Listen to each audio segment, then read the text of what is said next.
ஏசாயா தீர்க்கதரிசியின் புத்தகம் 40வது அதிகாரம் 29வது வசனத்தை எடுத்து நம்ம வாசிப்போம். ஏசாயா 40:29.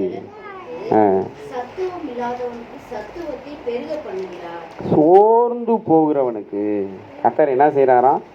பலன் கொடுக்கிறார். அல்லேலூயா. தேவன் எப்படிப்பட்டவராக இருக்கிறாரு? சோர்ந்து போகிறவனுக்கு பலன் கொடுத்து, சத்துவம் இல்லாதவர்களுக்கு அவர் என்னத்தை கொடுக்குறாரு? சத்துவத்தை கொடுக்குறாரு. இன்றைக்கி பார்த்தீங்க அப்படின்னா சோர்வு, மனுஷனுக்கு என்ன வருதான்? சோர்வு. இதுக்கெடுத்தாலும் சோர்வு.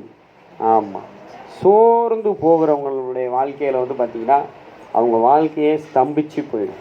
அவங்க வாழ்க்கையே என்ன ஆயிரும்? ஸ்தம்பிச்சு போயிடும். சோர்ந்து போகும்போது அவங்க வாழ்க்கையை அடுத்தது என்ன செய்யணும்னு தெரியாது. அவங்க என்ன ஆயிடுவாங்க அப்படின்னா அவங்களுடைய பிரச்சனைகளையே யோசித்து கொண்டு இருப்பாங்க, அவங்களுடைய பிரச்சனைகளையே பேசி கொண்டு இருப்பாங்க, அவங்களுடைய பிரச்சனைகளையே பேசிக்கொண்டும் அவங்களுடைய பிரச்சனைகளையே யோசித்து கொண்டும் அவங்களுடைய பிரச்சனையின் மூலமாக சூழ்ந்திருக்கிறவர்கள் மத்தியில் ஒரு பரிதாபத்தை மாத்திரம் ஏற்படுத்தி கொண்டே இருப்பார்களே ஒழிய அந்த சோர்வு என்ன ஆகும் அப்படின்னா அவன் முகத்திலே தெரியும். சார், நீங்கள் உங்கள் முகம் சரியில்லையே, என்னாச்சு சொல்லுவாங்க. காலையில் எந்திரிச்சோடனே எனக்கு எங்கள் வீட்டுக்காருக்கு என்ன ஆயிடுச்சு. அப்போ அதுதான் அந்த முகத்தில் தெரியும். அகத்தின் அழகு எங்கே தெரியும்? முகத்தில் தெரியும். ஏங்க என்னாச்சுங்க? நீ பையன் வேலைக்கு போகவே இல்லைங்க. ஏங்க என்னாச்சுங்க? இன்னைக்கு வீட்டில் ஒரே பிரச்சனைங்க. ஏங்க என்னாச்சுங்க? இன்றைக்கி கடங்கார் வருவாருங்க. இப்படி அந்த முகத்தை பார்க்கும்போதே என்ன செய்வோம்? அந்த சோர்வு என்ன செய்யும்? வெளிப்படும். ஆண்டவர் பாருங்கள், சோர்ந்து போகிறவர்களுக்கு என்ன கொடுக்குறாரா? பலன் கொடுக்குறாரு. அல்லேலூயா. என்ன கொடுக்குறாரு? பலன் கொடுக்குறாரு. பாருங்க, வசனத்தை வாசித்து பாருங்கள். அந்த 30வது வசனம் சொல்லுது, இளைஞர் இளைப்படைந்து சோர்ந்து போவார்கள், இளைஞர் வாலிபரும் இடறி விழுவார்கள், கர்த்தருக்கு காத்திருக்கிறவர்களோ புது பலன் அடைவார்கள். கழுகுகளை போல அப்படி செட்டையை அடித்து உயர எலும்புனா, ஒரு அடி அடித்து எலும்புனா எங்கே போவாங்களா அவங்க? அவங்க பார்த்தீங்கன்னா ஓடினாலும் இளைப்படையார்கள், நடந்தாலும் சோர்ந்து போகார்கள். அல்லேலூயா. ஆமென். அல்லேலூயா. அப்போ ஆண்டவர் பலன் கொடுக்கும்போது இந்த வசனம் எங்கே பாருங்க, 29 எப்படி ஆரம்பிக்குது? சோர்ந்து போகிறவன் ஆரம்பிக்குது. 31 எப்படி முடியுது? சோர்ந்து போகார்கள். அல்லேலூயா. அப்போ கர்த்தரிடத்தில் ஒவ்வொரு நாளும் நாம் புது பலனை பெற்றுக்கொள்ள வேண்டும். அல்லேலூயா. ஏங்க கர்த்தரிடத்தில் புது பலனை பெற்றுக்கொள்ளும்போது நம்ம சோர்ந்து போகாமல் இருக்கிறோம்? கர்த்தருக்கு காத்திருக்கிறோம். கழுகுகளை போல செட்டைகளை அடித்து எழும்புகிறோம். அல்லேலூயா. எழும்ப வேண்டும். செட்டைகளை அடித்து என்ன செய்ய வேண்டும்? எழும்ப வேண்டும். அதுக்கு பலன் வேணுங்க. அதுக்கு பலன் வேணும். நம்முடைய பலன் எது? நம்முடைய பலன் சங்கீதம் 147 எடுத்து நம்ம எல்லாரும் வாசிப்போம். சங்கீதம் 147 எடுத்து வாசிங்க. தாவீது அவனுடைய பலனாக யாரை சொல்லுகிறான்? ஆண்டவராகிய கர்த்தாவே, என் ரட்சிப்பின் பலனே, இத்தனை நாளில் என் தலையை மூடினீ. அல்லேலூயா. ஆண்டவராகிய இயேசு கிறிஸ்து தான் நம்முடைய பலனாக இருக்கிறாரு. ஆண்டவராகிய இயேசு கிறிஸ்து தான் நம்முடைய பலன். அல்லேலூயா. ஆண்டவராகிய கர்த்தாவே, என் ரட்சிப்பின் பலனே. இல்லைங்களா? என் ரட்சிப்பின் பலனே, இத்தனை நாளில் என் தலையை மூடினீங்க. அல்லேலூயா. இத்தனை நாளில் என்ன செஞ்சார் ஆண்டவர்? தலையை காப்பாற்றிட்டாரு. அநேகர் என்ன செஞ்சிட்டாங்க? ரட்சிப்பின் தலை சீரா இல்லாதவன் பூரா மாட்டினான். பிடிச்சி போச்சு. மண்டடி வாங்கி அங்கேயே மூளை செதறி போயிட்டான். ஆனால் கர்த்தர் ரட்சிப்பின் தலை சீராக இருந்து, ரட்சிப்பின் பலனாக இருந்து தலையை மூடி காப்பாற்றிட்டார். இல்லையா? தப்பிச்சோம் தான். தலைக்கு வந்தது தலப்பாவோட போயிடுச்சுப்பாங்க. கேள்விப்பட்டிருக்கிறீங்களா?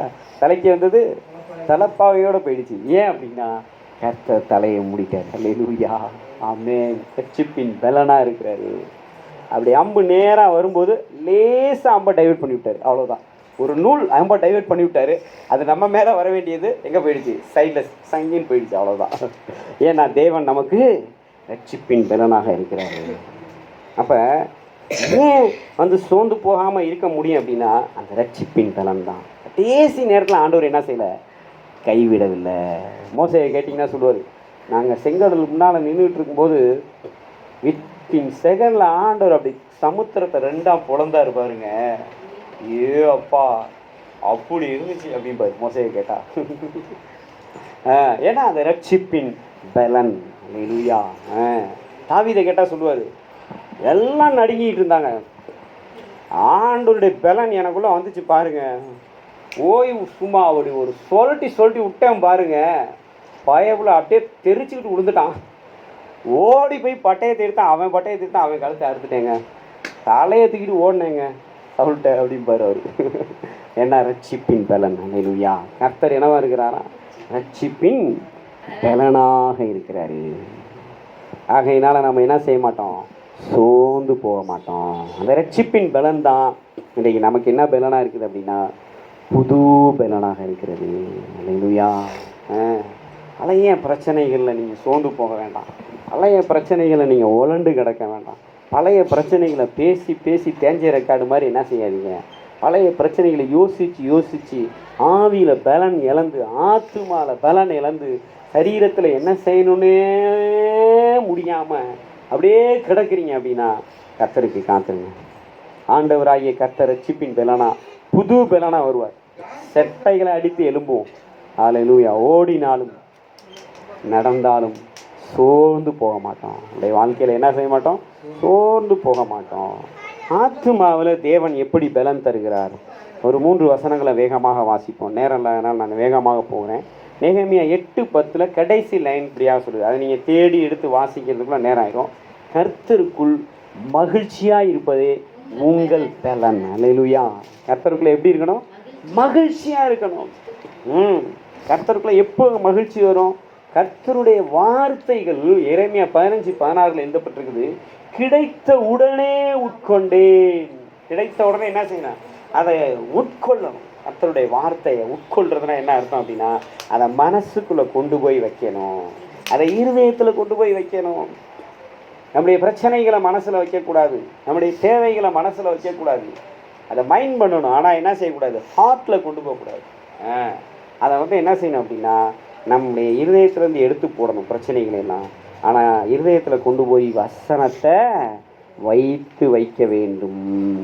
அதை கர்த்தருக்குள் மகிழ்ச்சியாய் இருக்க முடியும். அந்த வசனம் நம்முடைய இருதயத்துக்குள்ளே ஒரு ஆனந்த களிப்பை உண்டு பண்ணும், ஒரு மகிழ்ச்சியை கொடுக்கும். இருதயத்துக்குள்ளே என்னத்தை கொடுக்கும்? மகிழ்ச்சியை கொடுக்கும். நீங்கள் எபிரேயர் 1ஆம் அதிகாரத்தில் வாசித்து பார்த்தீங்கன்னா அங்கே இயேசு கிறிஸ்துவை பற்றி சொல்லப்பட்டிருக்கு. நீ அக்கிரமத்தை வெறுத்து நீதியை விரும்புகிறீர், உம்முடைய தேவன் உம்முடைய தோழரை பார்க்கின் உம்மை ஆனந்த தைலத்தினால் அபிஷேகம் பண்ணுகிறார். அல்லேலூயா. அவருடைய இருதயம் ஆனந்த தைலத்தினால என்ன செய்யலாம்? இயேசு கிறிஸ்துடைய இருதயம் அபிஷேகம் பண்ணப்படுகிறது.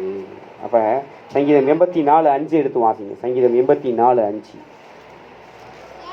எப்படி நாம் பலன் கொள்ள வேண்டும்? சங்கீதம் 84:5 சொல்லுது பாருங்க. எப்படி நாம் பலன் கொள்ள வேண்டும்? உண்மையிலே பலன் கொள்ளுகிற மனுஷனும் தங்கள் இருதயங்களில் செவையான வழிகளை கொண்டிருக்கிறவர்களும் பாக்கியவான்கள். அல்லேலூயா. ஏன் நம்முடைய பலன் யார்? இந்த என்ன சொல்லுவாங்க தெரியுமா? எதுக்கு எடுத்தாலும் ஒரு சில பேர், நான் யார் தெரியுமா, என்ன சாதி தெரியுமா, அதில் அவன் பலப்படுவான். நான் யார் தெரியுமா, எங்கள் பக்கத்து வீட்டுக்கு யார் தெரியுமா, எங்கள் எய்த்த வீட்டுக்கு யார் தெரியுமா, ஒரு ஃபோன் பண்ணினே இவ வந்துடுவாங்க எல்லாம் திருத்துன்னு. மனுஷ பலன், மாம்ச பலன், அதெல்லாம் என்ன கிடையாது, ஒன்றும் கிடையாது. வசனம் என்ன சொல்லுது பாருங்க, உண்மையிலே பலன் கொள்ளுகிற மனிதர்கள். எலிசா நடந்து வந்துக்கிட்டு இருக்கிறான், எதிர்த்தாப்பில் சீரிய இராணுவம் வருது, கூட இருக்கிற கேயாசிக்கு பயம் வந்துடுச்சு. ஆனால் எலிசா எலியாவின் அபிஷேகத்தை விட 2 மடங்கான அபிஷேகத்தை பெற்றிருந்தான். எட்டிப்பான பலன் அவனுக்குள்ள. அவன் சொல்கிறான், ஆண்டவரே இந்த பயரோட கண்ணை திறந்து கொடுங்க ஆண்டவரே, குருட்டு பயலை வச்சுக்கிட்டு சமாளிக்க முடியல அப்படின்னு. அவன் கண்ணை திறந்தா ஆச்சரியப்பட்டு போயிட்டான். ஐயோ, அவர்களோடு இருக்கிறவர்களை பார்க்கிலும் நம்மோடு இருக்கிறவர்கள் அதிகம். ஏன் தெரியுமா? எலிசா ரெட்டிப்பான பலனை பெற்றிருந்தான், ரெட்டிப்பான அபிஷேகத்தை பெற்றிருந்தான். உண்மையிலே பலன் கொள்ளுகிற மனுஷனும், நம்முடைய பலன் யார்? ஆண்டவராகிய கர்த்தர் ரட்சிப்பின் பலனா இருக்கிறாரு. நம்முடைய கர்த்தராகிய இயேசு கிறிஸ்து நம்முடைய பலனா இருக்கும்போது நம்முடைய இருதயம் எப்படி இருக்கணுமா? செவையான வழிகளை கொண்டிருக்க வேண்டும். நம்முடைய இருதயம் எப்படி இருக்கணும்? கர்த்தருக்குள்ள மகிழ்ச்சியா இருக்கணும் முதலாவது. ரெண்டாவது எப்படி இருக்கணும்? இருதயத்துல செவையான வழி இருக்க வேண்டும். செவையான வழினா என்னது? நேர்மையான பாதை, கர்த்தரை மாத்திரம் முன்னால் வச்சு ஓடுற பாதை.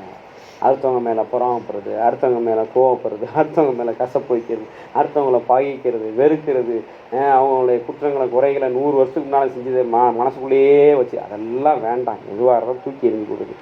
கர்த்தரையே முன்வைத்து ஓடுகிறேன். கர்த்தரை மாத்திரம் நோக்கி பார்க்கணும். எது நடந்தாலும் சரி கர்த்தருக்கு மகிமை உண்டாகட்டும். இருதயத்தில் என் இயேசு என் கூட இருக்கிறேன், என் இயேசு என் கூட இருக்கிறேன், நான் இப்படித்தான் வாழணும், நான் இதை கடந்து போய் தான் ஆகணும். ஏன்னா 4 பேர் திட்டுறாங்களா, நான் அதை கேட்டுட்டு அமைதியாக தான் இருக்கணும். எதிர்த்து பேசுனா நீ யார்? நீ எல்லாம் எதுக்கு பைபிள் படிக்கிறேன்னு ஒரே வாரத்தில் என்ன செஞ்சுருவான்? பிடிச்சி போட்டு போயிட்டே இருப்பான். மண் உண்டியில் உடச்ச மாதிரி உடச்சிட்டுருவான், கண்ணாடியை உடச்சது மாதிரி உடச்சிட்டுருவாங்க. அவங்க பேசுவாங்க வானத்துக்கும் பூமிக்கும். ஆனால் நம்ம ஒரு வார்த்தை பேசுனா என்ன ஆயிடும்? நீ எல்லாம் எதுக்கு பைபிள் எடுக்கிற? இதுக்கு தான் நாங்களாம் பைபிள் எடுக்கலாங்கிறத இப்படி மறைமுகமாக சொல்லிடுவாங்க. நீ எல்லாம் எதுக்கு பைபிள் எடுக்கிறது? புரியுதா? நீ எல்லாம் எதுக்கு சபைக்கு போகிற? இவன் சபைக்கே வரமாட்டான், ஆனால் அவங்கள பார்த்துருவோம். நீ எதுக்கு சபைக்கு போகிற? இவன் வாழ்க்கை பூரா அக்கிரமமாக அநியாயமாக வாழ்வான். அவங்க ஒரு சின்ன தவறு மாம்சத்தில் பலவீனம் செஞ்சுட்டாங்கன்னா உடனே அவங்கள சொல்லிடுறது, நீ எல்லாம் எதுக்கு சபைக்கு போகிற? பெரிய ஒரு அப்படியே பரலோகத்துக்கு குறித்து வந்த மாதிரி சொல்லிடுறது. அதுக்கு காரணம் வந்து என்னென்னா, அவங்களுக்குள்ள கர்த்தராகிய இயேசு கிறிஸ்துவின் பலன் இல்லை. கர்த்தராகிய இயேசு கிறிஸ்து நமக்கு பலனாக இருக்கும்போது, நம்முடைய இருதயத்தில் செவையான வழிகளை கொண்டிருக்கும்போது, நம்மளை பார்த்து ஒருத்தவங்களும் ஒன்றும் சொல்ல முடியாது. நம்மளை பார்த்து என்ன சொல்ல முடியாது? அந்த பிரதரா, அவர்கிட்டையா? வேணாம்ப்பா, நீ அவர்கிட்டலாம் எதுவும் வச்சுக்காதப்பா, கடவுள் அவர் கூட இருக்கிறாரு, அடிச்சிடுவார். அன்றைக்கி ஒரு மீட்டிங் போயிருந்தோம். ஒரு பாஸ்டர் சாட்சி சொல்கிறாரு. ஒரு சிரமமான சூழ்நிலையில் இருந்தாராம். அவங்க அப்பா வந்து சொத்து கொடுக்கும்போது வந்து பார்த்திங்கன்னா என்ன செஞ்சிட்டாங்களா, மூத்த பையனுக்கு சொத்தெல்லாம் கொடுத்துட்டாராம். நீ தான் ஆண்டவர்னு போயிட்டல, உனக்கு எதுக்கு சொத்து? இருப்பேன்ப்பா, ரொம்ப கஷ்டமாக இருக்குப்பா, கொஞ்சம் எனக்கும் பார்த்து ஏதாவது செய்யப்பா அப்படின்னாராம்.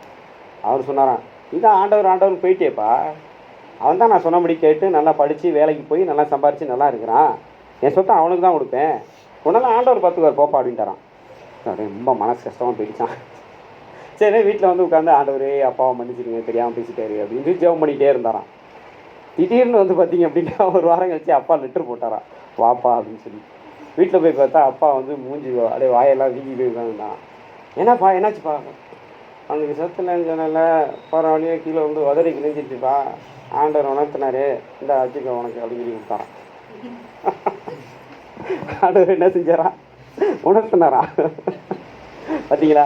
நம்ம இருதயத்தில் செம்மையான வழி இருந்துச்சு அப்படின்னா நமக்கு எது எப்படி வரணுங்கிறது அவருக்கு தெரியும், அவர் வர வச்சிருவார். நம்ம இருதயத்தில் போய் எங்கள் அப்பனுக்கு கொஞ்சம் கூட அறிவே இல்லை, எங்கள் அப்பா மோசமானன்னு சொன்னோம் அப்படின்னா ஆண்டவர் என்ன செஞ்சிருவார்? நம்மளை கிழிச்சு விட்டுருவாரு. அதுதான் ஆண்டவர் சொல்கிறாரு, நீ எனக்குள்ள பலன்படு. என்ன சொல்கிறாரு? எனக்குள்ள பலன்படு. உண்மையிலே பலன் கொள்ளணும். நம்ம இருதயம் யாருக்குள்ள பலப்படணும் தெரியுமா? இயேசு கிறிஸ்துக்குள்ள பலன்படணும். அல்லேலூயா, ஆமென். மரித்தோர்ந்து 3ஆம் நாளிலே உயிரோடு எழுந்த இயேசு, இந்த இயேசுக்குள்ள தான் நம்முடைய பலன் இருக்குது. எங்கள் ஆண்டவராகிய கர்த்தாவே ரட்சிப்பின் பலனே. ஆண்டவர் தான் நம்முடைய பலன், ஆண்டவர் தான் நம்முடைய பலன். முடியாததை முடிய வைக்கிறவர் அவர் தான், கூடாததை கூட வைக்கிறவர் அவர் தான், ஆகாததை ஆக வைக்கிறது அவரால் தான் முடியும். நம்ம இருதயத்தில் செவையான வழிகளை கொண்டிருக்க வேண்டும். 3வது ஒரு வசனத்தை எடுத்து வாசிப்போம். சங்கீதம் 138:3. சங்கீதம் 138:3. இதெல்லாம் ஆத்தும பலத்தை குறித்து பார்த்து கொண்டு இருக்கிறோம். அடுத்ததாக ஆவியின் பலத்தை குறித்து பார்ப்போம்.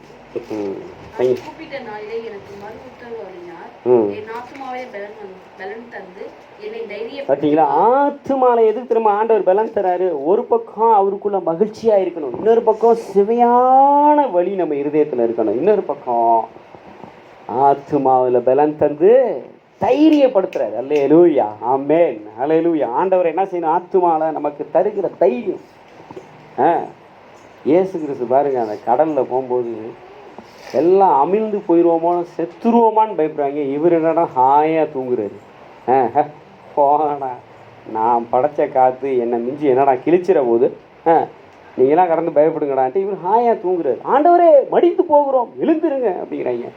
எந்திரிச்சு அற்ப விசுவாசிக்கல, கொஞ்சம் கூட உங்களுக்குலாம் இதே இல்லையாடா அப்படின்னு திட்டிட்டு என்ன செய்கிறாரு, காற்றையும் கடலையும் பார்த்து அதட்டுறாரு. அது சின்ன பிள்ளையாட்டம் கப்பிச்சு பண்ண ஆகிடுச்சு. அவ்வளோதான், முடிஞ்சு போச்சு. அந்த தைரியத்தை தேவன் நமக்கு தருவார். ஆமென். அந்த தைரியம் இன்னைக்கு நல்லா ஆண்டவர் நல்ல விசுவாச வார்த்தையை நமக்கு கொடுக்குறாரு. இந்த வார்த்தையை நல்லா பிடிச்சிக்கோங்க. அந்த சமூகத்தை பற்றில பாருங்கள், சுதந்திரவாளி. நீ போனால் போய் தான் ஆகணும், நீ நின்றுனா நின்று தான் ஆகணும், நீ உட்காருனா உட்கார்ந்து தான் ஆகணும். ஏன்னா எஜமான் நம்ம யார்? இப்போ எஜமான். ஆத்துமாவில் பலன் தந்து தைரியப்படுத்துகிறாரே, நீ சுதந்திரவாளிங்கிற தைரியத்தை கொடுக்குறாரு. உன்னால் முடியலன்னா உலகத்தில் எவனாலையும் முடியாதுடா. உலகத்தில் இருக்கிறவனே செய்யறானா, இப்போ நீ அதை விட 1000 மடங்கு செஞ்சு தாண்டா தீர்வு அப்படின்னு நம்மளை என்ன செய்யணும், கர்த்தர் பலப்படுத்துகிறாரு. ஆத்துமாவை பலப்படுத்தி தைரியப்படுத்தி திடப்படுத்துகிறாரு. நேற்றைய தினம் பார்த்தோம், அப்போஸ்தலர்கள் 27 திடமனதாயிருங்கள் என்று தைரியம் சொன்னான். அல்லேலூயா. திடமனதாயிருங்கள் என்று அவர்களை தைரியப்படுத்தினேன். அப்போ ஆண்டவர் நமக்கு தைரியத்தை தருகிறார், துணிச்சலை தரார். கர்த்தரை நம்பி நம்ம என்ன செய்ய முடியும், தைரியமாக கர்த்தர் மேலே இருக்கிற நம்பிக்கையில் அந்த பலத்தினால தைரியமாக துணிச்சலை நம்ம ஆண்டவருக்காக நிற்க முடியும். அல்லேலூயா. ஆவியின் பலனை குறித்து ஒரு சில வசனங்களை வாசிப்போம். ஏசாயா 40:31 இருக்குது. நம்ம ஏற்கனவே அதை வாசிச்சிட்டோம். கர்த்தருக்கு காத்திருக்கும் போது ஆவியில் கர்த்தருக்கு என்ன செய்யணும், காத்திருக்கு. ஆவியில் பொறுமையை இழந்துடக்கூடாது, ஆவியில் நிதானத்தை இழந்துடக்கூடாது, ஆவியில் நம்பிக்கையை இழந்துடக்கூடாது. ஆவியில் நம்ம என்ன செய்யணும், நம்முடைய பிரச்சனைகள் மத்தியில் ஒன்று பேசாமல் இருக்கணும், அல்லது பேசினா நம்பிக்கையின் வார்த்தைகளை பேசணும், அல்லது சுதியின் வார்த்தைகளை பேசணும், அல்லது தேவனை நோக்கி கூப்பிட வேண்டும். இதைத்தான் செய்யணும். நம்முடைய வாயின் வார்த்தைகள் எப்படி இருக்கணும், கர்த்தரை நோக்கி பார்த்துடணும். அவரை நோக்கி பார்க்கும்போது புது பலனை தருகிறாரு. சங்கீதம் 8:2 கடந்த வாரத்திலே வாசித்தோம். என்ன செய்கிறார், வாயில் பலன் உண்டு பண்ணுகிறார். எதுக்காக? சத்துருக்களை பகைங்கரையும் ஒடுக்கிறதுக்காக. உங்களை சுற்றி சத்துருக்கள் இருக்கிறாங்க அப்படின்னா, நீங்கள் அவங்களெல்லாம் மேற்கொள்ளணும் அப்படின்னா, நீங்கள் அவங்க கூட போய் வார்த்தைக்கு வார்த்தை சண்டை போட்டிங்கன்னா அவங்க உங்களை ஒன்றுலாம் ஆக்கிடுவாங்க. அமைதியாக போய் தேவ சமூகத்தில் போய் உட்காந்து நல்லா சுத்திகரிப்பு எடுத்துட்டு கர்த்தரை நல்லா பலமாக துடிச்சிட்டு வந்தீங்கன்னா அவன் வாயை முடிட்டு போயிடுவான். அவதான் முடியுது. சங்கீதம் 8:2 தெளிவாக சொல்லுது. இப்போ ஆவியில் இயேசு எப்படி இருந்தார்? லூக்கா 2:40 எடுத்து வாசிங்க. லூக்கா 2:40. லூக்கா 2:40. ஞானத்தில் நிறைந்து ஆவியிலே பலன் கொண்டு எழுதப்பட்டிருக்குதா? வாசிங்க. லூக்கா 2:40.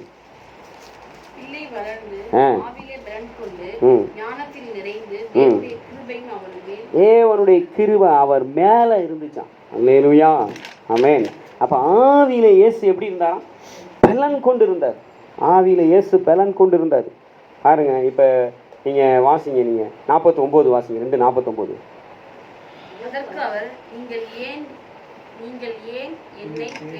எப்படி பேசுகிறாரு பார்த்தீங்களா? யாரை பார்த்து பேசுகிறாரு? அம்மாவையும் அப்பாவையும் பார்த்து, ஏன் என்னை தேடி பைத்திய மாதிரி அலையிறீங்க? போங்கய்யா, உங்கள் வேலையை நீங்கள் பாருங்கய்யா. ஏன் பிதாவுக்கு இருந்த காரியங்கள் யாருக்குன்னு உங்களுக்கு தெரியாதா? என்ன சொல்கிறாரு? ஏன் பிதாவுக்கு இருந்த காரியங்கள். அப்போ ஆவியில் பலன். எத்தனை வயசு? 12 வயசு. 12 வயசில் பிதாவை குறித்த ஆவியில் பலன் இயேசுக்கு நிறைந்திருந்தார். ஆவியில் பலன் கொண்டு. ஆவியில் எப்படி இருந்தாராம்? பலன் கொண்டு. ஞானத்தினால எப்படி இருந்தாராம்? நிறைஞ்சு இருந்தாராம். 12 வயசு பிள்ளைங்களா இருந்தால் நம்ம என்ன செய்வோம்? 3 வயசு பிள்ளையே செல்ஃபோனை தேய்ச்சி டிஸ்பிளே மாற்ற வேண்டியது பண்ணுது. 12 வயசு பிள்ளைங்க என்ன செய்யுதுங்க? விரலை தேய்ச்சி கூட போனால் கூட செல்ஃபோனை தேய்ச்சிட்ருக்காங்க. எங்கடா பாதி விரலை காணா? செல்ஃபோனை தேய்ச்சி போயிடுச்சுங்க. அப்படிப்பட்ட காலத்தில் வாழ்ந்துட்டு இருக்கிறோம் நம்ம. ஆனால் இயேசு 12 வயசில் சின்ன பையனாக இருக்கும்போது, சிறுவனாக இருக்கும்போது அவருடைய ஆவியில் என்ன இருந்துச்சான்? பலன். அப்பாவை அம்மாவை பார்த்து 3 நாள் கழித்து தேடி வராங்க. எத்தனை நாள் கழித்து வராங்க? 3 நாள். நாங்கள் அங்கே சொந்தக்காரங்க வீட்டுக்கெலாம் போனோம்ப்பா, அந்த சித்தி வீட்டுக்கு போனோம், இந்த பெரியம்மா வீட்டுக்கு போனோம், இந்த மாமா வீட்டுக்கெலாம் போனோம். எங்கேயுமே நீ என்னப்பா கடைசியில் சர்ச்சிலேயே உட்காந்துட்ருக்குற? என் பிதாவோட வீடு இதுதான், என் பிதாவுக்கு இடத்துக்கு நான் இருக்குன்னு தெரியாத, என்னை ஏன் தேடி அலையிறீங்க அப்படிங்கிற. என்னை ஏன் தேடி அலையிறீங்க இப்படி எந்த பிள்ளையாவது கேட்குமா? ஆவியில் பலன் இருந்துச்சு. ஆவியில் பலன் இருந்துச்சு. நீங்கள் வரணுனாலும் நான் வந்துடுவேன். ஆனால் அர்த்தம் என்னது? என் பிதாவுக்குரிய காரியங்கள்லாம் நான் இப்போ இங்கே இருக்கிறேன். இதெல்லாம் முடிஞ்சதுக்கப்புறம் நீங்கள் எங்கே இருக்கிறீங்களோ அங்கே நான் வந்துடுவேன். என்னை கொண்டு வந்து ஆவியானவர் வச்சுருவார், சேர்த்துருவார். நீங்கள் என்னை தேடி என்ன செய்ய வேண்டாம், அலையெல்லாம் வேண்டாம் அப்படின்னு என்ன செய்கிறாரு, மொத்தல் அடித்த மாதிரி சொல்கிறார் இயேசு. அதுக்கு காரணம் என்ன தெரியுமா? ஆவியில் பலன் இருந்தது. ஆவியில் என்ன இருந்துச்சு? பலன். நம்மளாக இருந்தால் என்ன செய்கிறோம்? ஆவியில் கலங்கிடுறோம். ஆவியில் என்ன செய்கிறோம்? கலங்கிடுறோம். ஆவியில் பலவீனப்பட்டு என்ன செய்கிறோம்? ஆவியில் பதட்டப்பட்டு அவிசுவாசம் ஐயோ ஐயோனாலே ஐயோ தான். என்னது, உங்களை 3 நாளாக பார்க்கல, பார்த்த உடனே இப்போ ஒரு 12 வயசு பையன் இப்போ 3 நாள் அம்மாவை பார்க்குறாங்க, நீங்கள் எப்படியே செய்வான்? அழுவ ஆரம்பிச்சிருவான். ஏன்? அம்மா விட்டு போயிட்டாங்களா? ஓடி வந்து கட்டி பிடிச்சி முத்தம் கொடுத்து, எங்கடி தங்கம் இருந்த, ஐயோ பிள்ளைய விட்டுட்டு போயிட்டோமேனு இந்த அம்மா அழுவ. அவரு பேச தெரியாமல் அழுதுட்டு இருப்பாங்க. ஆனால் ஏசு தெளிவாக பேசுகிறார். என்ன சொல்கிறார்? என்னை ஏன் தேடி அழைச்சிங்க? ஆவியில் பலன். அப்போ 12 வயது சிறுவனாக இருக்கும்போது இயேசுவோட ஆவியில் பலன் இருந்ததுனால இப்போ இயேசு கிறிஸ்து யாராக இருக்கிறார்? இப்போ இயேசு கிறிஸ்து யாராக இருக்கிறாரு? யூதா கோத்திரத்து சிங்கமாக இருக்கிறார். சகலத்தையும் ஜெயித்தவராக இருக்கிறார். அப்போ அவர் தான் நம்முடைய பலன்னா, நம்ம பிரச்சனைகளை பார்த்து நம்ம என்ன செய்யக்கூடாது? கலங்கக்கூடாது, அழுவக்கூடாது, புலம்பக்கூடாது. என்ன செய்யக்கூடாது? நம்ம புலம்பக்கூடாது. பிரச்சனையை பார்த்து போன்னு சொன்னால் அது போகணும். ஆமே, நல்ல. அது காட்டத்தி மரமாக இருந்தாலும் சரி, அது மலையாக இருந்தாலும் சரி, போனா போ, அவ்வளோதான், முடிஞ்சு போச்சு. அல்லேலூயா. ஏன்னா ஆவியில் என்ன இருக்குது? பலன் இருக்கிறது. அதுவும் என்ன பலன் இருக்குது? புது பலன் இருக்கிறது, ரட்சிப்பின் பலன் இருக்கிறது. போனா போய் தான் ஆகும். அல்லேலூயா. கர்த்தருக்கு மகிமை உண்டாகட்டும். 3வது சரீரத்தில் பலன். உபாகமம் 8:18 எடுத்து வாசிங்க. உபாகமம் 8:18. தேவனாய கர்த்தர் நினைப்பாயாக, அவரே உன் பிதாக்களுக்கு ஆணையிட்டு கொடுத்த தம்முடைய உடன்படிக்கையை உறுதிப்படுத்தும்படி இந்த நாளில் உனக்கு உண்டாயிருக்கிறது போல ஐஸ்வர்யத்தை சம்பாதிக்கிறதுக்கு பலன் உனக்கு கொடுக்கிறார். ஐஸ்வர்யத்தை சம்பாதிக்க பலனை கொடுக்கிறாரு. பார்த்தீங்களா? இப்போ அந்த வண்டியை தள்ளிட்டு போனார் பார்த்தீங்களா? அவருக்கு கிட்டத்தட்ட 70 வயசு கிட்ட இருக்கும். இந்த வண்டியை தள்ளிட்டு போகிறார். பலனை கர்த்தர் தான் கொடுக்குறாரு. அப்போ அவருடைய பிள்ளைகளாகிய நமக்கு இந்த நாளில் கூட காலையில் நம்ம எழுந்து உட்கார்ந்துருக்கிறோன்னா அந்த கர்த்தர் கொடுத்த பலன். கர்த்தர் கொடுத்த பலன். இன்னைக்கு அநேகர் பலவீனப்பட்டு ஐசியூவில் இருக்கிறாங்க. எங்கே இருக்கிறாங்க? ஐசியூவில் இருக்கிறாங்க. ஆனால் நம்மளை தேவன் பலத்தோடு கொண்டு வந்து அவருடைய சமூகத்தில் உட்கார வச்சுருக்கிறார். அல்லேலூயா. அது மாத்திரம் இல்லை, இந்த வாரம் முழுவதும் போய் நல்லா வேலை செஞ்சு நல்லா சம்பாதிக்கிறதுக்கு கர்த்தர் இனத்தை கொடுக்குறாரு, இலத்தை தராரு. ஏசாயா 41:10 பலப்படுத்தி என்ன செய்கிறாரு? ஏசாயா 41:10 எடுத்து வாசிங்க. 10. கர்த்தர் பலப்படுத்தும் போது, ஐஸ்வர்யத்தை சம்பாதிக்கும் போது அவர் நமக்கு என்ன செய்கிறார்?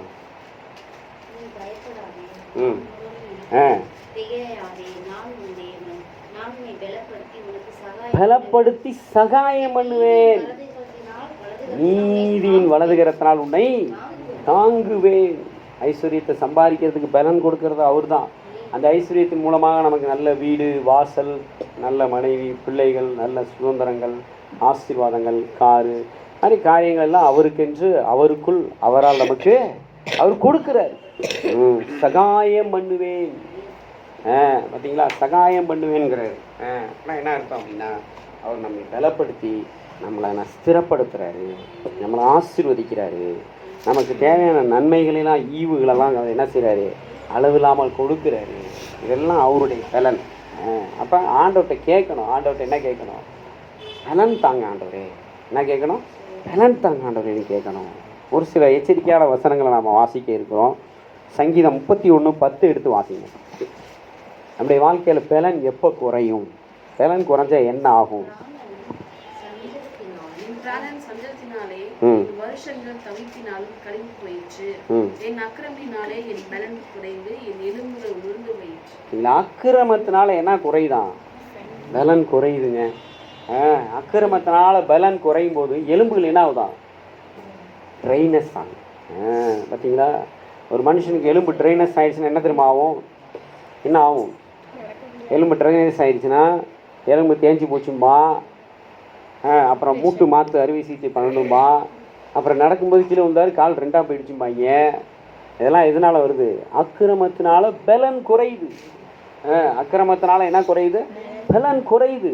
நம்ம அடிக்கடி நம்முடைய அக்கிரமங்களை அறிக்கையிட்டு, தாவீது போல 51:1-2 சொல்கிற பாண்டி, பாவங்களை அறிக்கையிடணும், மீறுதல்களை அறிக்கையிடணும், அக்கிரமங்களை அறிக்கையிட்டு சுத்திகரிக்கப்படணும். சபையாக வந்து காலையில் 10 மணிக்கு ஆராதனை எல்லாம் வித்தியாசமாக வரீங்க, பரவாயில்ல. இனியாவது அந்த அக்கிரமங்கள் நீங்கள் என்ன செய்யணும்? சுத்திகரித்து கொள்ளுங்க. பாவங்கள் மன்னிக்கப்படணும், அக்கிரமங்கள் மன்னிக்கப்படணும். பலன் குறைஞ்சிடுச்சுன்னா என்ன செய்ய முடியாது? சோர்வு வந்துடும், சோர்ந்து போயிடுவோம். பலன் போயிடுச்சுன்னா என்ன ஆயிடுவோம்? சோர்ந்து போயிடுவோம். பாருங்கள், நீதிமொழிகளில் அங்கே வசனம் சொல்லுது, ஆபத்து காலத்தில் சோர்ந்து போயானால் உன் பலன் குறுகி போகும். சோர்ந்து போயிடுவோம், பலன் குறுகி போயிடும். எடுத்து வாசிங்க, 24:10 எடுத்து வாசிங்க. 24:10 நீதிமொழிகள் 24:10. உன் பலன் குறுகினது. சோர்வு வந்துச்சுனாலே நம்முடைய பலன் குறுகிடும். அங்கே என்ன சொல்ற? அக்கிரமத்தினால் என் பலன் குறைந்தது. பலன் குறுகி போணுச்சுன்னா அப்புறம் பலனற்ற பாத்திரமாக மாறிட்டோன்னா எப்படா தூக்கி போடுவாங்கன்னு கேட்டுருவாங்க. இது எப்படா இது கட்டையை விடும் அப்படின்ட்டுருவாங்க. அதனால் நம்ம அப்படிலாம் போகக்கூடாது. 120 வயசுலேயும் மோசைக்கு எப்படி இருந்தார்? 120 வயசுலேயும் பலன் குறையலை, பார்வை மங்கலை. கர்த்தர் தான் அவரை என்ன செஞ்சார்? அவரை எடுத்துக்கிட்டாரு. இல்லைன்னா அவருக்கு அப்போ கூட என்ன வந்திருக்காது? அவருக்கு இருந்த ப்ரெஷர் நமக்கு கிடையாது, அவருக்கு இருந்த டென்ஷன் நமக்கு கிடையாது, அவருக்கு இருந்த கமிட்மெண்ட்ஸ் நமக்கு கிடையாது. நம்மலாம் என்ன செய்யணும்? வீட்டில் ஒரே ஒரு புருஷன், 2 பிள்ளைங்க, அதுங்க மூஞ்சிலே தான் பார்த்துட்ருக்குறோம். ஆனால் நமக்கு ஏகப்பட்ட ப்ரெஷர், ஏகப்பட்ட டென்ஷன், ஏகப்பட்ட என்னது எல்லாம் வந்து பிபி சுகரு எல்லாம் வச்சுக்கிட்டு என்ன செய்கிறோம்? பிபி ஊதிட்டுருக்குறோம். அதுக்கு காரணம் என்ன அப்படின்னா, ஆண்டவராகிய கர்த்தர் அவருடைய ரட்சிப்பின் பலன். அவர் தான் நம்முடைய ரட்சிப்பின் பலன். அவர் தான் நம்முடைய ரட்சிப்பின் பலனாக இருக்கும்போது பிபிலாம் ஊத வேண்டியதில்லை. என்ன ஊத வேண்டியதில்லை? பிபிலாம் ஊத வேண்டியதில்லை. பிபி வராது, ஒன்றும் வராது, கொலஸ்ட்ரால் வராது. அந்த பலன், புது பலன் ஒவ்வொரு நாளும் இருக்கும். கர்த்தருக்கு மகிமை உண்டாகட்டும். எடுத்து வாசிங்க, 2 தீமோத்தேயு 3:5 வாசிங்க. கொஞ்சம் எச்சரிக்கையான ஒரு வசனம் தான். 2 தீமோத்தேயு 3:5.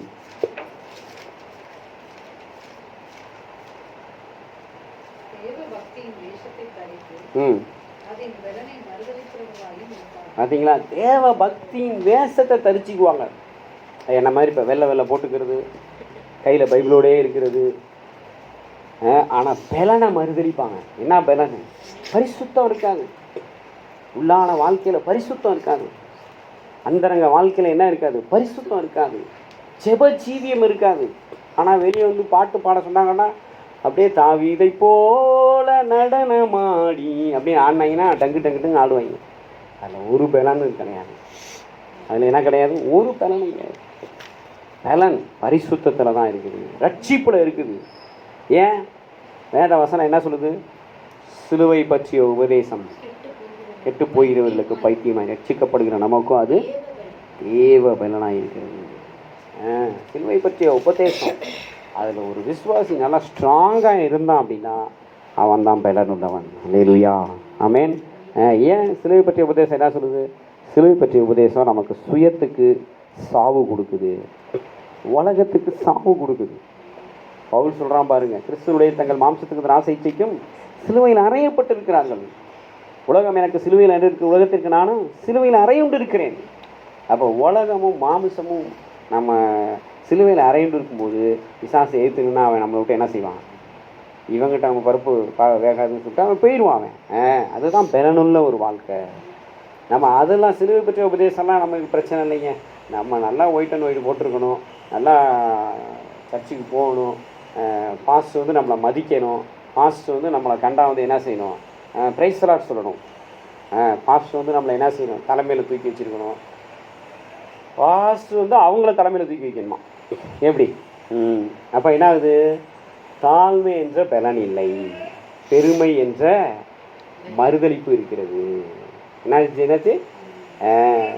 தேவபக்தியின் வேஷத்தை தரித்து அதன் பலனை மறுதளிக்கிறார்கள். பார்த்தீங்களா? பலனை மறுதளிக்கிறது. ஒவ்வொரு காரியத்திலையும் பலனை மறுதளிக்கிறது. பரிசுத்தத்தில் பலனை மறிக்கிறது, ஆவியின் கனிகள் கொடுக்கறதுல பலனை மறிக்கிறது, மறுதளிக்கிறது. ஏன்? பலன் யார்? ஆண்டவராகிய இயேசு கிறிஸ்து. அவர் தான் ரட்சிப்பின் பலன், புது பலன். அவரை மறுதலிச்சு தங்களுடைய மாம்சத்தை, தங்களுடைய பெருமையை, தங்களுடைய ஐஸ்வர்யத்தை தூக்கி என்ன செய்யறது, வச்சு என்ன ஆகுறாங்க. எடுத்து வாசிங்க சங்கீதம் 52:7. சங்கீதம் 52:7.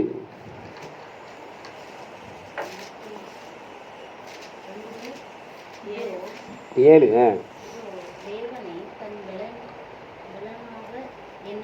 தேவனை தன் பலனாக எண்ணாமல் தன் செல்வ பெருக்கை நம்பி தன் தீவினையில் பலத்து கொண்ட மனுஷன் இப்படியே இருக்கிறான்.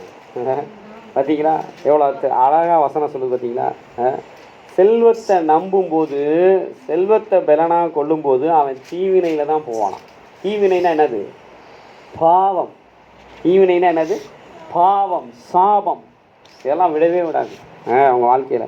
ஆனால் வசனம் சொல்லுது பாருங்க, நானோ தேவனுடைய ஆலயத்தில் பச்சையான ஒளிவு மரத்தை போல் இருக்கிறேன், தேவனுடைய கிருபை என்றென்றைக்கும் நம்பி இருக்கிறேன். அல்லேலூயா. தாவீதை விட ஒரு பெரிய பணக்காரன் இந்த உலகத்தில் கிடையாது.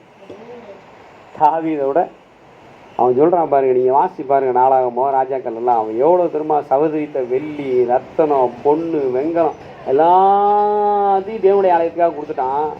அவன் தன்னுடைய செல்வத்தை என்னவா நம்பலை, அவன் தன்னுடைய செல்வ பெருக்கத்தை நம்பலை, தேவனுடைய கிருபையை நம்பி இருக்கிறான். அல்லேலூயா. அவன் சொல்கிறான் பாருங்க, நீரே இதை செய்தீர் என்று உம்மை என்னென்றைக்கும் துதித்து உமது நாமத்திற்கு காத்திருப்பேன். அல்லேலூயா. இப்போ தெரியுது அவனுடைய பலத்தோட ரகசியம். கர்த்தருக்கு காத்திருக்கிறவர்கள் புது பலன் அடைவார்கள். அதனால தான் தாவீது கடைசி வரைக்கும் ஆண்டவருக்காக வாழ்ந்து அவன் என்ன செஞ்சான் அப்படின்னா, இந்த பத்சேபால் விஷயத்தில் தவிர மற்ற எல்லாத்துலேயும் அவன் ஒழுங்காக இருந்தான்னு வேதமே அவனை குறித்து சாட்சி கொடுக்கிறது. சரிங்களா. ஆண்டவர் சொல்கிறார் பாருங்க, அந்த அந்த செல்வ பெருக்க நம்புறவங்க என்ன ஆகுவாங்க. 5ஆம் வசனம் வாசிங்க.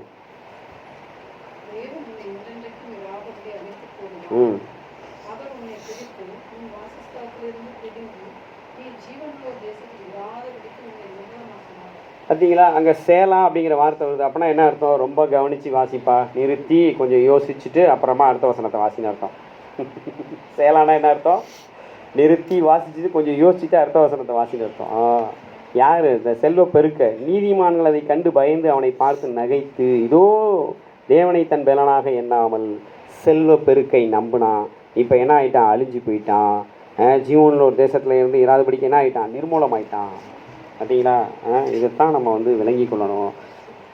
ஆண்டவராகிய கர்த்தர் தான் நம்முடைய பலனாக இருக்கிறார். வேகமாக புதிய ஏற்பாட்டில் 1-2 வசனங்களை வாசித்து நாம் கடந்து செல்ல இருக்கிறோம். 1 கொரிந்தியர் 2:5 எடுத்து வாசிங்க.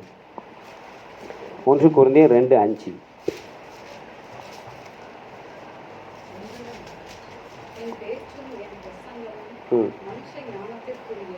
என் பேச்சும் என் பிரசங்கமும் மனுஷ ஞானத்துக்குரியதாக இராமல் ஆவியினாலும் பலத்தினாலும் உறுதிப்படுத்தப்பட்டிருந்தது. அல்லேலூயா. நம்ம பேச்சில் ஆவியும் பலமும் இருக்கணும். நம்ம பேச்சில் என்ன இருக்கணும்? ஆவியும் பலமும் இருக்கணுங்க. சும்மா தெண்ட வார்த்தைகளை பேசுறது, வீண் வார்த்தைகளை பேசுகிறது, வெட்டி வார்த்தைகளை பேசுகிறது, ஆகாத சம்பாஷணைகளை பேசுறது. ஆகாத சம்பாஷணை நல்லொழுக்கத்தை கெடுத்துரும். ஆகாத சம்பாஷணை நல்லொழுக்கத்தை கெடுத்துரும்.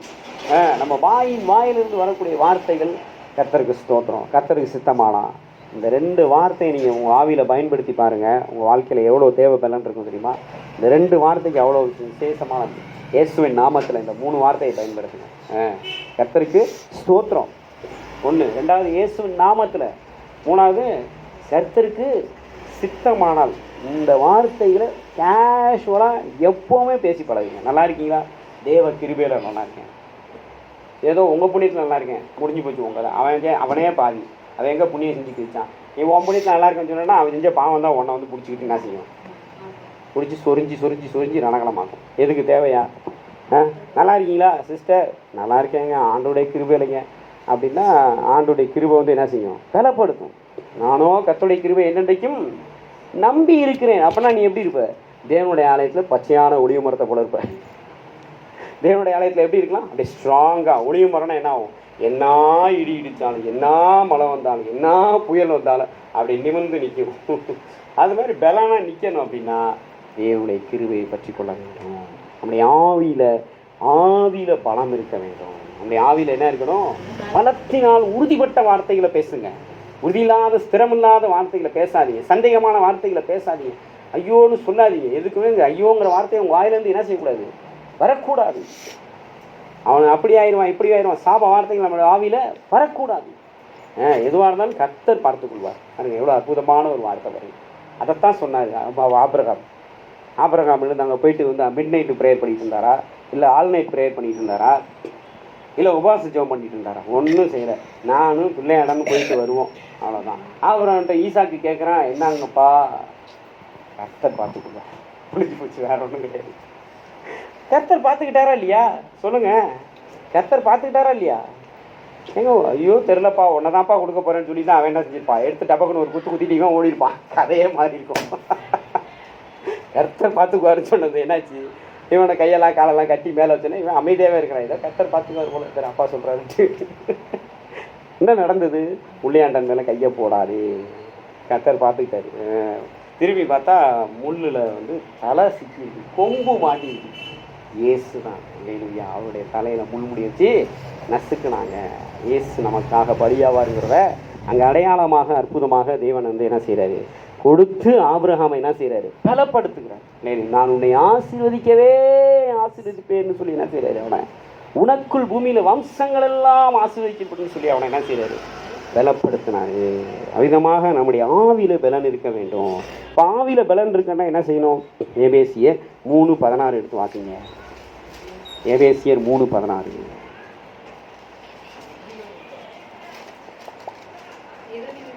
16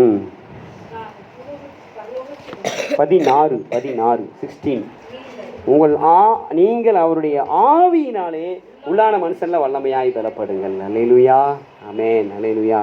இயேசு கிறிஸ்துவின் ஆவியினால நாம் என்ன செய்யணும் அப்படின்னா உள்ளான மனுஷனில் வல்லமையாக பலப்படணும். உள்ளான மனுஷனில் நமக்குள்ளே ஒரு உள்ளான மனுஷன் இருக்கிறான். அவனுக்குள்ளே ஒரு இன்னர் ஸ்பிரிட் இருக்குது. அந்த ஸ்பிரிட்டுக்குள்ளே கர்த்தருடைய ஆவியில் நம்ம என்ன செய்யணும்? வல்லமையாக பலப்பட வேண்டும். அந்த வல்லமை பாருங்க, 3:7 எடுத்து வாசிங்க. அந்த வல்லமை என்ன செய்யுது? அந்த வல்லமை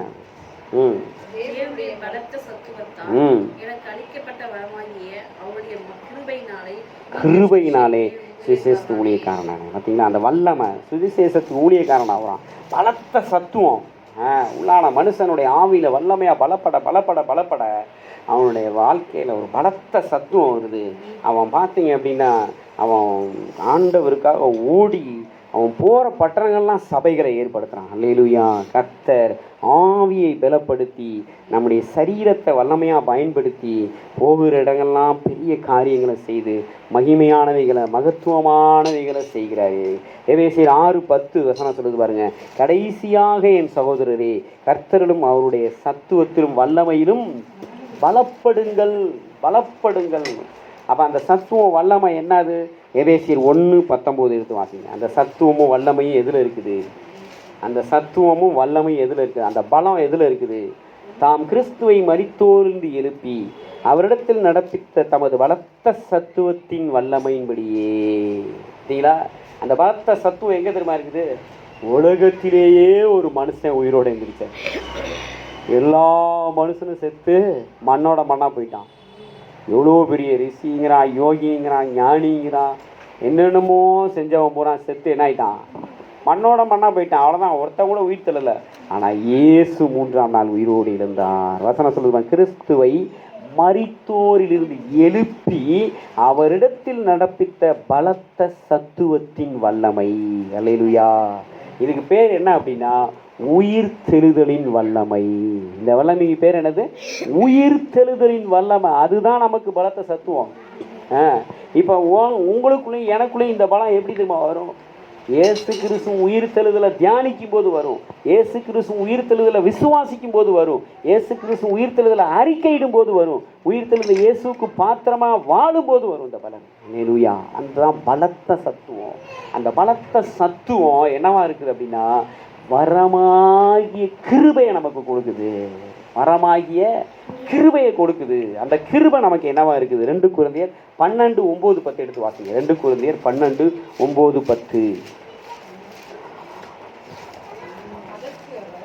ம் கிருபை உனக்கு போதும். ம் பலவீனத்திலே என் பலம். பலவீனத்தில் ஏன் பலம் பூரணமாக விளங்கும். லூயா. என் பலவீனங்களை குறித்து நான் சந்தோஷமாய் மேன்மை பாராட்டுவேன். அந்தபடி நான் பலவீனமாய் இருக்கும்போதே பலம் உள்ளவனாய் இருக்கிறேன். ஆகையால் கிறிஸ்துவின் நிமித்தம் எனக்கு வரும் பலவீனங்களிலும் நிந்தைகளிலும் நெருக்கங்களிலும் துன்பங்களிலும் இடுக்கண்களிலும் நான் பிரியப்படுவேன். பார்த்தீங்களா? அல்லேலூயா. பார்த்தீங்களா? பலவீனத்தில் என் பலன் பூரணமாய் விளங்கும். இயேசு கிறிஸ்துவினுடைய உயிர்த்தெழுதலை நாம் தியானிக்கும் போது, இயேசு கிறிஸ்துவ உயிர்த்தெழுதலை அறிக்கையிடும் போது, இயேசு கிறிஸ்துவ உயிர்த்தெழுதலை நாம் ஒவ்வொரு நாளும் அவருடைய நாமங்களை துதிக்கும் போது, அவருடைய உயிர்த்தெழுந்த கர்த்தரை நாம் உயர்த்தும் போது உயிர்த்தெழுதலின் வல்லமை நமக்குள்ளே உண்டாகிறது. அந்த வல்லமையினால் பாருங்க, அவன் சொல்கிறான் பாருங்க, 3 தடவை ஜெபம் பண்ணாராம். பவுல் எத்தனை தடவை ஜெபம் பண்ணாராம்? 3 தடவை ஜெபம் பண்ணாராம். ஆனால் அது என்னாச்சு அப்படின்னா, ஒரு முள்ளாக இருக்குது. 7ஆம் வசனத்தில் பாருங்கள், அது ஒரு முள்ளாக இருக்குது. அது என்னை குட்டும் சாத்தானுடைய தூதனாக இருக்கிறது. 8ஆம் வசனம் சொல்கிறார், என்னை விட்டு நீங்கும்படி 3 தரம் கர்த்தரிடத்தில் வேண்டிக் கொண்டேன். ஆனால் ஆண்டவர் சொல்கிறாரு, அதற்கு அவர் என் கிருபை உனக்கு போதும். அல்லேலூயா. உயிரோடு எந்திரிச்சல்ல, அந்த வல்லமை உனக்குள்ளே இருக்குதுல்ல, கிருபையா வரமாக இருக்குதுல்ல, கிருபையாக இருக்குது, பலனாக இருக்குது, வரமாக இருக்குது, அதுதான்டா உனக்கு பலன். அந்த பலன் பலவீனத்தில் பூரணமாய் விளங்கும். அல்லேலூயா. ஆமென். அல்லேலூயா. பாருங்க, அவர் மோசஸ் ராஜசேகர்னு ஒரு ஊழியக்காரர் இருந்தார். நீங்கள் கேள்விப்பட்டீங்களான்னு தெரியல. அவருக்கு சுகர்னால அதிகமாக அவருக்கு இதாகி கிட்னி ஃபெயிலியர் ஆகி டயாலிசிஸ் பண்ணுற மாதிரி ஆகிட்டார். கண் 2ம் பார்வை அவருக்கு இல்லை. ஆனாலும் அவர் உடல் அந்த பலவீனங்கள் மத்தியிலையும் ஆண்டவர் அவர் அவ்வளோ வல்லமையாக பயன்படுத்தினார். பாட்டு பாடினார்னா தேவ மகிமை பிரசனத்தை அவ்வளோ அதிகமாக வளர முடியும். மோசஸ் ராஜசேகர் அவர் பாட்டெல்லாம் நீங்கள் கேட்டு பாருங்கள், அப்படியே இப்படி மாதிரி இருக்கும். கிறிஸ்தவனை தொடாத அந்த பாட்டில் அவர் எந்திர பாட்டு தான் சூப்பராக இருக்கும் அவர் பாட்டில். ஏன் தெரியுமா? பலவீனத்தில் கர்த்தருடைய பலன் பூரணமாக இருங்க. அதனால தான் பவுல் சொல்கிறான், நான் கிறிஸ்துவின் நிமித்தம் எனக்கு வரும் பலவீனங்களிலே நான் மேன்மை பாராட்டுகிறேன். அல்லேலூயா. ஆண்டவருக்கு மகிமை உண்டாகட்டும். நம்ம எல்லாரும் எழுந்து நிற்போமா? ஆண்டவராகிய கர்த்தர் தான் நம்ம பலன். ஆண்டவராகிய இயேசு கிறிஸ்துவனுடைய ரட்சிப்பு தான் நம்முடைய பலன். ஆண்டவராகிய இயேசு கிறிஸ்து தான் நம்முடைய புது பலனாக இருக்கிறார். என்னை பலப்படுத்துகிற இயேசு கிறிஸ்துவினாலே எல்லாத்தையும் செய்ய முடியும். பிலிப்பியர் 4:13 அப்போஸ்தலனாகிய பவுல் சொல்றாரு. நம்ம எல்லாரும் எழுந்து நிற்போமா? பலவீனத்தில் அவருடைய பலன் பூரணமாய் விளங்கும்படி நாம் சோர்ந்து போகாமல், நாம் கலங்கி போகாமல், திகைத்து போகாமல், சங்கீதக்காரர் சொல்றாங்க, என் ஆத்துமாவே நீ கலங்காதே, திகையாதே, கர்த்தருக்கு காத்திரு, கர்த்தருக்கே காத்திரு, அவர் உன் இருதயத்தை ஸ்திரப்படுத்துவார், பலப்படுத்துவார். ஆண்டவர் முன்பாக நம்ம எல்லாரும் எழுந்து நிற்போமா? சங்கீதக்காரன் சொன்னது போல பவுல் சொல்றான், என்னை பலப்படுத்துகிற இயேசு கிறிஸ்துவினாலே எல்லாவற்றையும் செய்ய எனக்கு பலன் உண்டு. ஏன்னா அவன் ஆண்டவர்கிட்ட 3 தடவை ஜெபம் பண்ணிட்டான். ஆண்டவர் பதில் கொடுக்குறாரு, பலவீனத்துல என் பலன் பூரணமாக வேண்டாம், என் கிருபை உனக்கு போதும். அந்த கிருபை என்ன தெரியுமா? பலத்த சத்துவத்துக்குள்ளாக, வல்லமைக்குள்ளாக, கர்த்தரும் அவருடைய பலத்த சத்துவத்திலும் நீங்க என்ன செய்ய, வல்லமையிலும் பலப்படுங்கள்னு வசனம் சொல்லுது. கடைசியாக சகோதரர்களே, உயிர்த்தெழுந்த இயேசு கிறிஸ்து உயிரோடு இருந்தார். அந்த உயிர்த்தெழுந்த இயேசுவை தியானம் பண்ணுங்க, உயிர்த்தெழுந்த இயேசுவை அறிக்கையிடுங்க, உயிர்த்தெழுந்த இயேசுவின் நாமங்களை மகிமைப்படுத்துங்க, உயிர்த்தெழுந்த இயேசு கிறிஸ்துவின் உயிர்த்தெழுதல விசுவாசி. வேத வசனம் சொல்லுது, தேவன் தம்முடைய பலத்த சத்துவத்தினால கிறிஸ்துவை மரித்தோர்ந்து எழுப்பினார். விசுவாசிக்கிற நம்மிடத்தில் அவருடைய வல்லமையின் மகா மேன்மையான மகத்துவம் இன்னதென்று அறியும்படிக்கு எனக்கு பிரகாசமுள்ள கண்களை கொடுங்கன்னு அப்போஸ்தலனாகிய பவுல் கேட்கிறார். நாம ஆண்டவரை பார்த்து கேட்போமா? ஆண்டவரை நோக்கி கேட்போமா? புது எண்ணெயா, புது பலத்தால், புதிய கிருபை உதவியால், புது எண்ணெயா, புது பலத்தால், புதிய கிருபை உதவியால், நிறைத்து விதம் நடத்துகிறீர், உந்தன சாலைவில் சேர்த்திடுவீர், நிறைத்து விதம் நடத்துகிறீர், உந்தன சாலைவில் சேர்த்து கொள்வீர், உன் பாதம் பணிந்தே என்னாலும் துதியே, உம்மை அன்றி யாரை பாடுவேனே,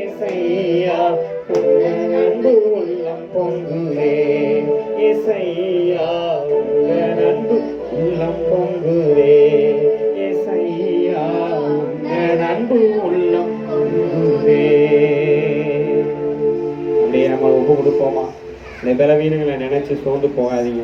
உங்களுடைய பிரச்சனைகளை நினைத்து சோர்ந்து போகாதீங்க. உங்களுடைய போராட்டங்களை நினைச்சு சோர்ந்து போகாதீங்க. சோர்ந்து போனா பலன் குறுகி போகும். அக்கிரமத்தினால பலன் குறுகி போகும். செல்வ பெருக்க நம்பாதீங்க, பலன் குறுகி போகும்.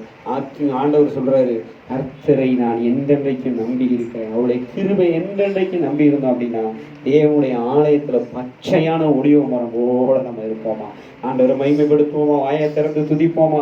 ஆண்டவராகிய கர்த்தாவே என் ரட்சிப்பின் பலனேன்னு சொல்லுங்க. ஆண்டவராகிய கர்த்தாவே என் ரட்சிப்பின் பலனேன்னு கூப்பிடுங்க. என்னை பலப்படுத்துகிற இயேசு கிறிஸ்துவினாலே எல்லாவற்றையும் செய்ய எனக்கு பலன் உண்டுன்னு சொல்லுவோமா. ஆண்டவரே, என் பலவீனத்துல நான் மேன்மை பாராட்டுகிறேன். ஆண்டவரே, என் பலவீனத்துல உங்க கிருபை எனக்கு போதுன்னு சொல்லுங்க. ஆண்டவரே, என் பலவீனத்துல உங்க பலன் எனக்கு போதுன்னு சொல்லுங்க. ஆண்டவரே, நான் உமக்கு காத்து இருக்கிறேன், நீங்க என்ன புது பலன் அடைய செய்றீங்க ஆண்டவரேன்னு சொல்லுங்க. நான் ஓடினாலும் சோர்ந்து போக மாட்டேன், நான் நடந்தாலும் இளைப்படைய மாட்டேன்னு சொல்லுங்க. ஆண்டவரை பார்த்து சொல்லுங்க. அப்படியே ஒப்பு கொடுப்போமா. கர்த்தருக்குள் மகிழ்ச்சியா இருப்பதே உங்கள் பலன்.